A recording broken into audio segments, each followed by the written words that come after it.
សូមគោរពនិងជម្រាបសួរពុកម៉ែបងប្អូនសាជាថ្មីម្ដងទៀតសូមស្វាគមន៍បងប្អូនមកកាន់ Channel ដុំពេញបង្រៀនភាសាចិនរបស់ខ្ញុំបាទអញ្ចឹងថ្ងៃនេះគឺយើងមកបន្តសិក្សាមេរៀនយើងបន្តទៀតណាបន្តមេរៀនអំពី听说你的中文很不错ឬថាភាសាចិនរបស់អ្នកល្អណាស់អញ្ចឹងចំពោះមេរៀនមុនគឺយើងបានសិក្សាអំពីពាក្យរួចមកហើយប៉ុន្តែមេរៀននេះគឺយើងសិក្សាអំពីការសន្ទនា学习对话អូខេអញ្ចឹងកុំឲ្យខាតពេលបងប្អូនយូរឥឡូវយើងចូលទៅមើលទាំងអស់គ្នាណាអញ្ចឹងយើងមានតួអង្គ A ហើយនិងតួអង្គ B អញ្ចឹងខ្ញុំនឹងបញ្យល់ជូនបងប្អូនមួយហើយបន្ទាប់មកគឺចប់វគ្គហ្នឹងចាំខ្ញុំបកប្រែជូនបងប្អូនទាំងអស់គ្នាប៉ុន្តែឥឡូវយើងអានបញ្យល់ទៅមួយវគ្គសិនបាទ他们说你的中文很不错那是真的吗他们说你的中文很不错那是真的吗他们说មានន័យថាពួកគេនិយាយថាបាទ你的中文很不错បាទ你的中文យើងបកចឹងមកភាសាចិនរបស់អ្នកល្អណាស់ឬក៏គ្រាន់បើណាស់បាទ那是真的吗那是真的吗បាទតើវាជាការពិតអត់បាទចឹងណាបាទយើងបកអញ្ចឹង那是真的吗អូខេបន្ទាប់មក B គាត់ថា哪里不错哪里不错 OK 哪里不错我只会一点点不过口语还不行បាទ哪里不错我只会一点点不过កន្លែងនេះយើងប្រើប្រាស់សំឡេងទី2បងប្អូនដូចខ្ញុំបានបញ្ជាក់អញ្ចឹងនៅរាល់ពេលដែលមានសំឡេងទី4នៅពីមុខអញ្ចឹងពាក្យពុនេះគឺយើងអានទៅជាសំឡេងទី2ពូកក់ប៉ុន្តែដោយសារកន្លែង font នេះគឺខ្ញុំមិនអាចកែកើតអញ្ចឹងណាបាទពូកក់口语还不行口语ហ្នឹងគឺភាសានិយាយណាបាទ还不行នៅមិនកើតបាទអញ្ចឹង A ក៏បន្តទៀត不会吧你是个很聪明的人我觉得你的中文一定挺好的បាទ你是个很聪明的人你是一个បាទ你是个就是你是一个ในว่าเก่งจัง聪明គឺឆ្លាតបាទ我觉得你的中文一定挺好的បាទ觉得នឹងយល់ថាគិតថាបាទ挺好ល្អណាស់បាទអូខេទៅបន្តទៀត那好吧你有什么需要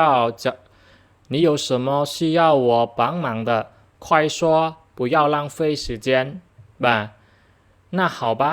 你有什么需要我帮忙需要我នឹងមានន័យថាត្រូវការអ្វីឲ្យខ្ញុំ帮忙ជួយណាបាទ快说ឆាប់និយាយ不要浪费时间浪费ចាក់ជាយ时间ពេលវេលាតោះនេះបងប្អូនបាទអញ្ចឹង A ក៏ថា没有我只想知道你学中文多长时间了我也想学中文បាទ我只想知道បាទខ្ញុំគ្រាន់តែ只想知道គ្រាន់តែចង់ដឹងកន្លែងហ្នឹងគឺយើងបកអញ្ចឹង你学中文多长时间了多长时间ហ្នឹងរយៈពេលយូរប៉ុណ្ណា我也想学中文អូខេទៅបន្តទៀត B ក៏ថា我15岁的时候就开始学中文了我对中文的语法还可以简单的翻译也没问题可是我不太会说បាទ我15岁15岁ហ្នឹងអាយុ15ឆ្នាំបាទ就开始学中文了开始គឺចាប់ផ្ដើមបាទ我对中文对គឺចំពោះបាទ语法还可以语法ហ្នឹងគឺវិជ្ជាករបាទវិជ្ជាករ简单的翻译也没问题简单ហ្នឹងគឺងាយសាមញ្ញអញ្ចឹងណា翻译បកប្រែអូខេ问题បញ្ហា可是我不太会说可是ហ្នឹង就是等于但是可是ហ្នឹងប៉ុន្តែបាទអូខេអញ្ចឹងទៅបន្តទៀត A ក៏បន្តទៀត如果可以跟外国人交流的话那就行了因为学外语的目的是为了与外国人沟通បាទ如果ប្រសិនបើ可以跟外国人跟នឹងជាមួយ外国人នឹងគឺជនជាតិបរទេសតោះនេះបងប្អូនបាទ交流的话交流នឹងគឺភ្ជាប់តំណែងពាក្យថា的话等于如果ដែរវាស្មើនឹង如果ដែរទេ外国人交流的话បើសិនជាអាចតំណែងជាមួយនឹងជនជាតិបរទេសបាទបើសិនបើពាក្យ的话ហ្នឹងក៏វាស្មើពាក្យ present มาដូចគ្នាណាបាទ那就行了因为ដោយសារ学外语的目的外语នឹងភាសាបរទេស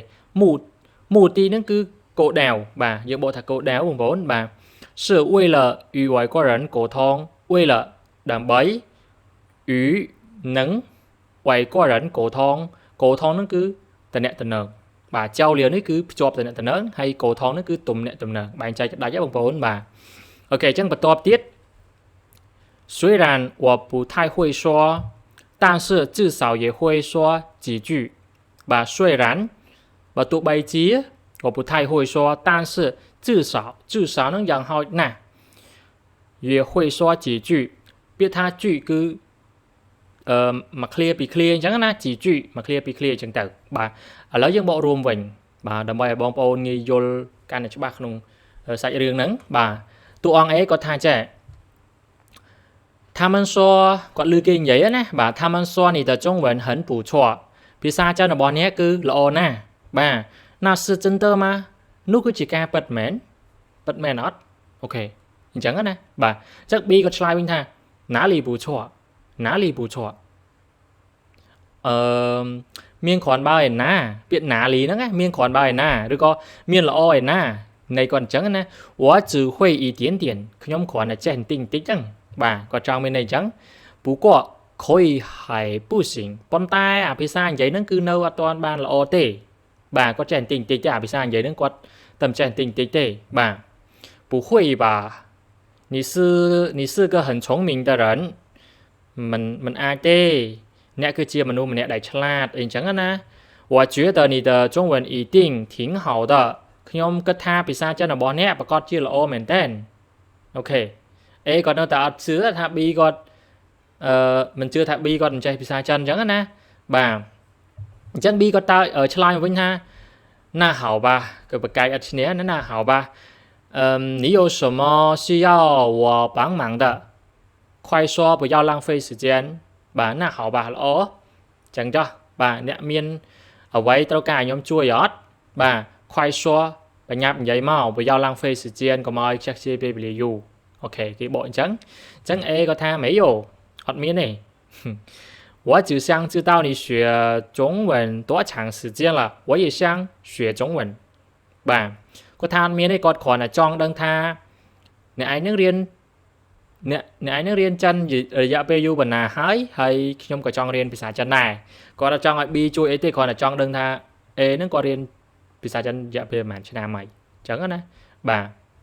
អញ្ចឹង B គាត់ឆ្លើយថា我15岁的时候就开始学中文了我对中文的语法还可以简单的翻译也没问题可是我不太会说បាទ我15岁的时候នៅពេលដែលខ្ញុំអាយុ15ឆ្នាំអូខេយើងបកបែបហ្នឹង就开始学中文了គឺចាប់ផ្ដើមរៀនភាសាចិនបាទ我对中文的语法还可以ចំពោះវិជ្ជាករភាសាចិនគឺខ្ញុំល្អបាទយើងបកអញ្ចឹងណាចំពោះវិជ្ជាករភាសាចិនគឺខ្ញុំល្អ简单的翻译也没问题ការបកប្រែងាយក៏អត់មានបញ្ហាអីដែរល្អដែរបាទ可是我不太会说ប៉ុន្តែខ្ញុំអត់សូវចេះនិយាយអូខេគឺយើងបកបែបហ្នឹងអូខេអញ្ចឹង A គាត់បន្តទៀត如果可以跟外国人交流的话那就行了因为学外语的目的是为了与外国人沟通បាទ如果可以跟外国人交流的话កន្លែងនេះគឺយើងបកថាបើសិនបើអាចភ្ជាប់តំណែងជាមួយនឹងជនជាតិបរទេសបានហើយគឺបានហើយបាទន័យអញ្ចឹងណាបើសិនជាអាចភ្ជាប់តំណែងជាមួយនឹងជនជាតិបរទេសដូចថាជនជាតិចិនអីអញ្ចឹងទៅ那就行了គឺបានហើយ因为学外语的目的是为了与外国人沟通ដោយសារអីរៀនភាសាបរទេសហ្នឹងគោលដៅគឺគ្រាន់តែចង់តំណែងជាមួយនឹងជនជាតិបរទេសទេបាទអញ្ចឹងគាត់ចង់មានន័យថារៀនឲ្យតែអាចភ្ជាប់តំណែងជាមួយនឹងជនជាតិចិននឹងបានទៅបានហើយអូខេដោយសារយើងគោលដៅដែលយើងរៀនហ្នឹងគឺគ្រាន់តែចង់ ជាប់តំណែងអាចនិយាយគ្នាបានស្ដាប់គ្នាបានអីអញ្ចឹងណាបាទគាត់ចង់មានថាសាមញ្ញការសន្ទនាអីអញ្ចឹងទៅបាទអញ្ចឹង A គាត់បន្តទៀតថា虽然我不太会说但是至少也会说几句បើទោះបីជាខ្ញុំអត់សូវចេះនិយាយច្រើនប៉ុន្តែយ៉ាងហោចណាស់ក៏ខ្ញុំអាចបាននិយាយខ្លះដែរបានអាចនិយាយបាន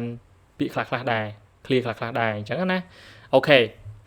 អញ្ចឹងចំពោះការបកប្រែរបស់ខ្ញុំបងប្អូនគិតយ៉ាងម៉េចដែរយល់បានច្រើនទេអាច comment ខាងក្រោមបានណា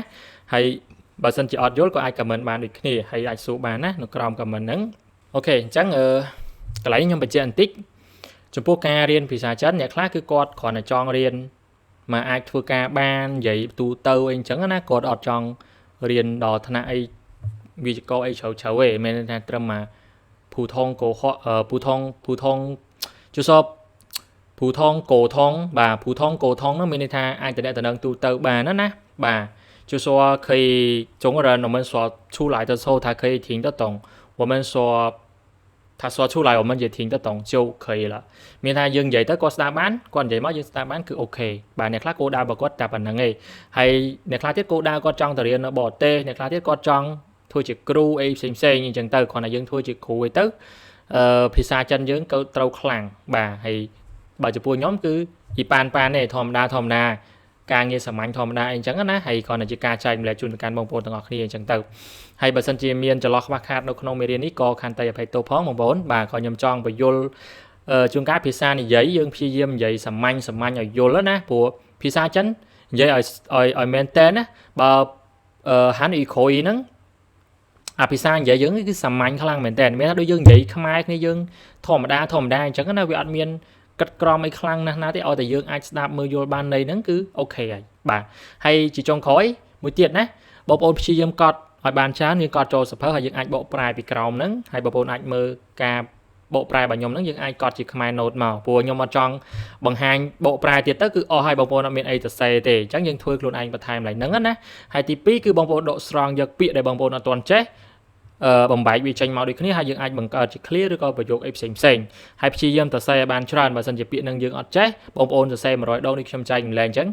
អត់ពាក្យណាអត់ចេះសរសេរ100ដងចេះហើយតាំងភីងអ៊ីងតាំងបកប្រែតាំងអក្សរចិនគឺយើងចេះតែម្ដងអត់តែយើងសរសេរឲ្យកុំខ្ជិលណាបាទរៀនកុំខ្ជិលតែខ្ជិលគឺពិបាកក្នុងការរីកចម្រើនបន្តិចតើយើងព្យាយាមបន្តិចកន្លែងហ្នឹងព្រោះការរៀនភាសាចិន